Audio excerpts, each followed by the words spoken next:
Bonsoir, nous sommes le 30 janvier, il est près de 20 heures. Nous sommes rue de la Providence. Je vais vous parler d'un sujet qui me paraît fondamental et qui est celui du regard de l'autre.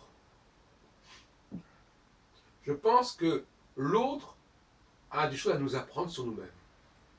Pas nous apprendre sur nous-mêmes en tant qu'individus, mais sur le groupe auquel nous appartenons, sur le groupe auquel nous pouvons être assimilés. Pour des raisons diverses, nous sommes toujours assimilables à un certain groupe, que ce soit religieux, racial, géographique, historique, etc. Autant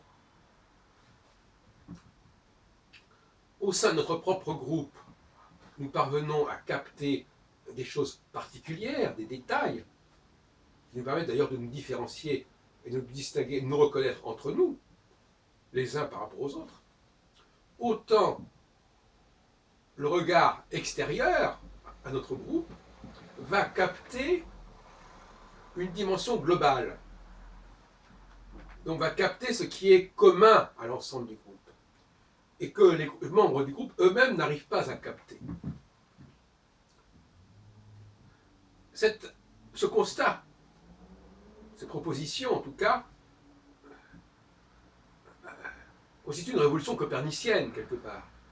À savoir que ceux qui sont extérieurs à notre groupe nous perçoivent mieux que nous nous percevons nous-mêmes en tant que membres du groupe, sinon en tant qu'individus. Je dirais d'une part qu'il est bien connu que nous avons beaucoup de mal à différencier les gens d'un groupe extérieur ou l'autre.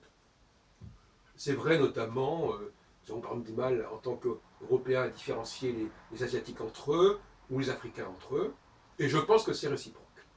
Je pense que ceux qui sont à l'extérieur de notre groupe nous perçoivent dans notre globalité, mais pas dans notre différence par rapport à nos semblables. Donc ça, c'est très important. Ça veut dire que ce qu'on appelle le racisme, en fait, qu'est-ce qu'on reproche au racisme? Souvent, on reproche aux racistes des généralisations. La généralisation, c'est une nécessité. Il faut être capable de généraliser.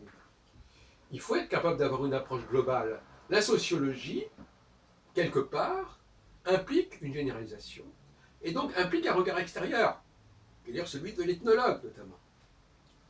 La psychologie, au contraire, quelque part, concerne mieux le regard de l'intérieur de ceux qui font partie du même groupe. Et en revanche, il m'est difficile d'entrer dans la spécificité d'une personne qui fait pas partie de mon propre groupe. Autrement dit, l'autre, le regard de l'autre, pas de l'autre du même groupe, de l'autre d'un autre groupe, vu de Sirius en quelque sorte, est riche d'enseignements.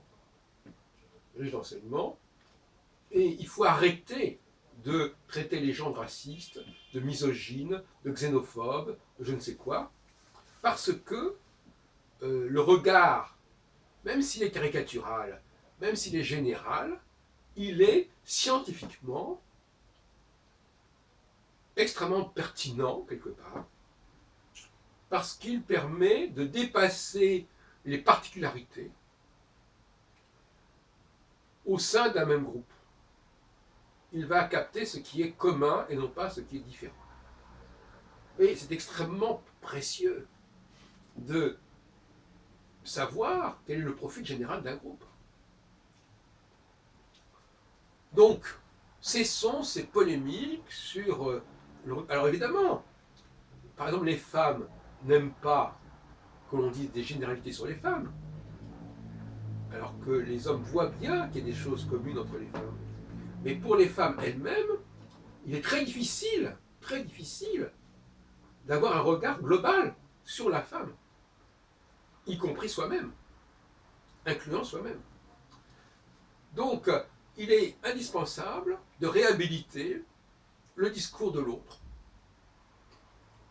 ce qui a souvent été galvaudé, déconsidéré, pense notamment au discours de Jean-Paul Sartre sur les Juifs en 1946, dans ce qui est devenu les réflexions sur la question juive, qui est d'ailleurs un ouvrage auquel j'ai consacré, je crois, mon premier exposé universitaire à la fin de 1965, donc il y a 50 ans, et à Paris 2 à Assas, en cours de sociologie politique. Donc, il faut absolument réhabiliter ce regard extérieur. Il faut réhabiliter les discours racistes ou jugés comme tels, les discours sexistes ou jugés comme tels, car ils sont pleins d'enseignements et il y a un obstacle épistémologique qui découlerait de ce refus d'accepter le discours extérieur. Parce que le discours intérieur, il est extrêmement pauvre, épistémologiquement. Il est extrêmement pauvre. Et on voit des gens, on dit ils sont tous différents les uns des autres. Bon, c'est vrai, quelque part. À l'intérieur du groupe, il est essentiel que chacun puisse se différencier de l'un et de l'autre. C'est normal. On ne va pas se confondre les uns les autres. Mais vu de l'extérieur, les problématiques ne sont pas les mêmes. Et vu de l'extérieur, il n'y a pas ce déni de similitude qu'il y a au regard, du point de vue du regard intérieur.